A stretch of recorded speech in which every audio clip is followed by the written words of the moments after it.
Okay, so I'm going to show you guys my shitty little setup for the little stop motion type opening thing in the video that I just put up. So basically what I did was I went to the Dollar Tree and I bought a shit ton of construction paper. I got a shit ton of construction paper, got some pom-poms, and well, just some poster board and some other random little doodads, and I built this tiny ass set in the basement. Now, if you couldn't tell in the opening, that is a Christmas tree, and the Christmas tree is made up of basically 3 parts that I've just taped together.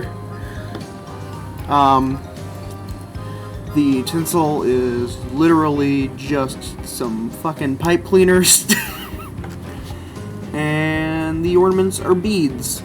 And the way that I made it green and white, as you can tell, the inside is a much lighter green.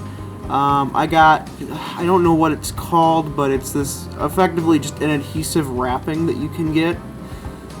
They were the most expensive thing that I got because they were like $5 a piece, but I said fuck it and just decided to get it because I needed it. This was one that I had already made for, I believe, the compilation album video. So I just slapped a little thing that says starring the guy on it, and that was done. This was probably the simplest of all of the props because it is a sign that I made with some of that white adhesive backing stuff, a little bit of fake moss, and a toothpick that I put some red on. This box was pretty easy. It's just duct tape and construction paper with a pom-pom on it. And the snowman is just an ornament that I got at a Christmas party a few weeks ago. So, yeah, I just slapped an edited by Grex sign on it, and bam.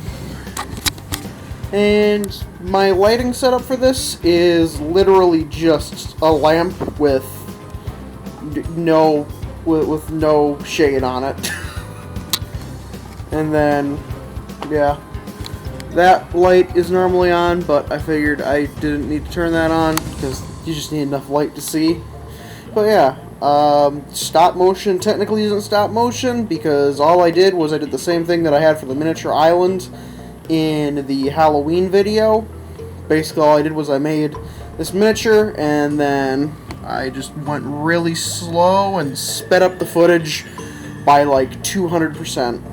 And that is how I did that for the little island in the Halloween video and for this opening, because I wanted to imitate the opening of the Rudolph the Red-Nosed Reindeer credits while also not having to worry about the fact that stop motion is really, really difficult when you don't have a stop motion like camera rig.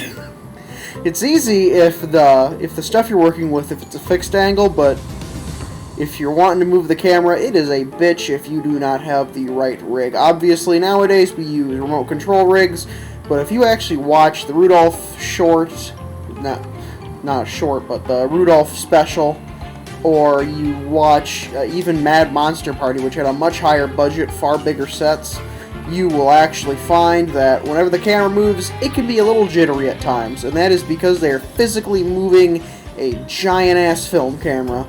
Those things were bulky back then, they were an asshole to move, they were an asshole to deal with in general because you're working with film and not digital, and in general, just kinda suck. So nowadays we have remote control rigs that do everything automatically, that are using mathematics and a predetermined trajectory with everywhere they're moving. Back then they did not have that, and I do not have that because this was a thing that I decided to do literally the day after I wrote the script and went, I need something cool that connects to Rudolph more than just a Christmas hat.